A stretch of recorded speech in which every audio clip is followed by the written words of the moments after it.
Hey everyone, Hannah here and welcome back to my YouTube channel, and today we are going to be going over our July finance update. This is a series that I do monthly on this channel where we go over exactly how much money we have in each of our individual retirement accounts and how we are investing that money to get us farther in the future. As always, we start off with a quick synopsis of how our lives have been over the past 30 days to give you a better understanding of how our money has changed over the last month. So within the last month, I was granted with the ability to see live music again, and it felt like such a privilege to be able to go out and do something that I enjoy so much, especially after there was such a long pause in that due to the pandemic. So due to the ability of actually being able to go to different music festivals and shows that I want to go to, we did end up spending quite a bit of money in our But I Want It category this month, mostly due to concert tickets and things of that nature. Live music is something that brings me a lot of joy and happiness, but I want to make sure that we aren't neglecting our other financial priorities moving forward. And definitely we won't be spending the outrageous amount of money we spent on concert tickets this month into the future, as that paid for many different concert tickets throughout the year. Also last month I was still taking a break from my second job, and so our income did take a bit of a hit last month. And without further ado, let's get into the totals for July 2021. So starting off with our M1 Finance Roth IRA that is done under my name. We put $80 into this month, and it has grown to $6,902.38. This was quite an increase over last month, mostly due to the technology sector finally getting a little bit of a rebound in the stock market, and that is where a majority of our money in our M1 Finance Roth IRA is in. Moving on to my second job's 401k. No money went into this account over the last month since I wasn't working there, but we did have a slight increase in capital gains. The second 401k has grown to $2,589.07. And next up is my primary employer's 401k. We saw a little bit of a distribution coming from my paychecks, but also some pretty nice capital gains in this account over the last month. This account has grown to $3,601.86. Next, moving on to Sage's Roth IRA.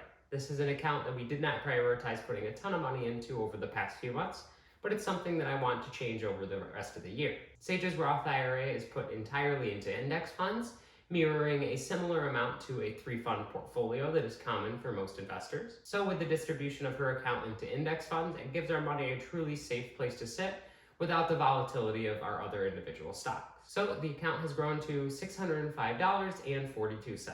My goal by the end of the year is to raise this account up to $1,000. And finally, we move on to the dumpster fire that is Coinbase. I was so confident in Coinbase initially when I started pumping money into it back when I started investing.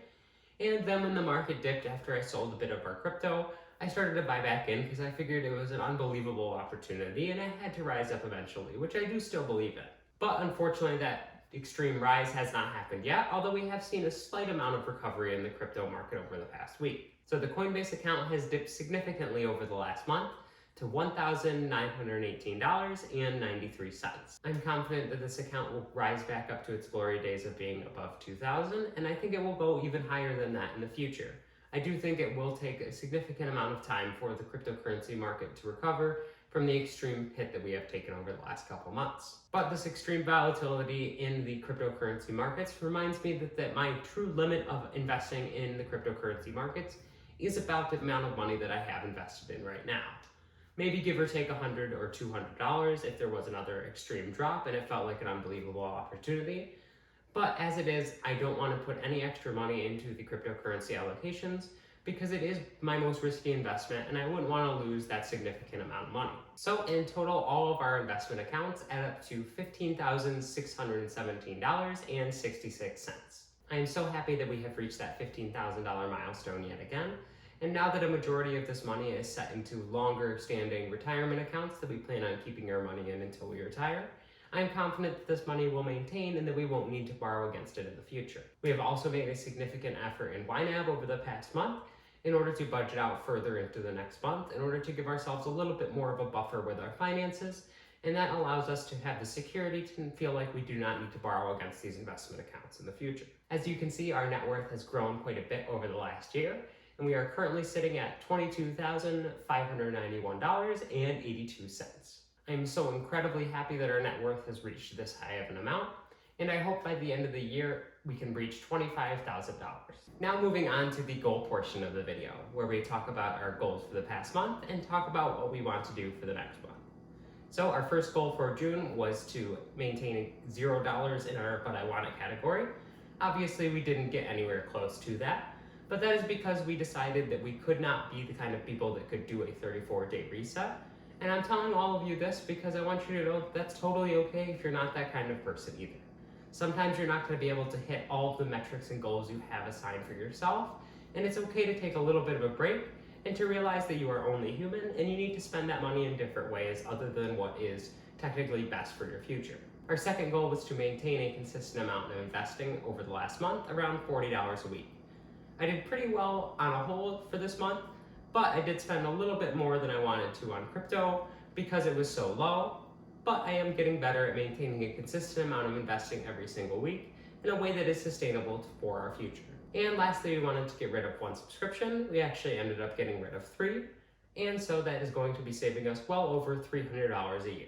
And next up, our goals for the month of July. First up, we want to ensure that we are budgeted into September while we are still into July. You heard that right, we want to budget out into August and take care of all of our primary expenses, and then even budget out into September. Obviously, we're not going to be able to fill every single category with groceries and our true expenses and everything of that nature, but as long as we can provide our rent and electricity payments and the standard bills that we are going to need to pay that month anyway, I feel like we will be securely set up for a good financial future and gives us a good standing moving forward. Next, we want to raise our pet vet category up to $200. We currently have an application in with a local shelter, and if we get accepted, we will have a new cat in our home, and we want to ensure we have enough money to take any of the cats to the vet if they need to go. And our last goal is to ensure that we take adequate time to budget our paychecks together. We realize that we have been budgeting for such a long time now that it has kind of become automatic, and that we did it a little bit too fast when we were budgeting out together.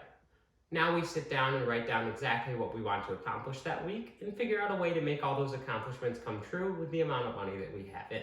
It truly was the video that I made about budgeting with a partner that made us think more holistically about this and about making each of us happy into our financial future. Well, that's it for today's monthly finance review. I hope you enjoyed the video and enjoyed getting to hear about how our investment accounts have grown over the last month.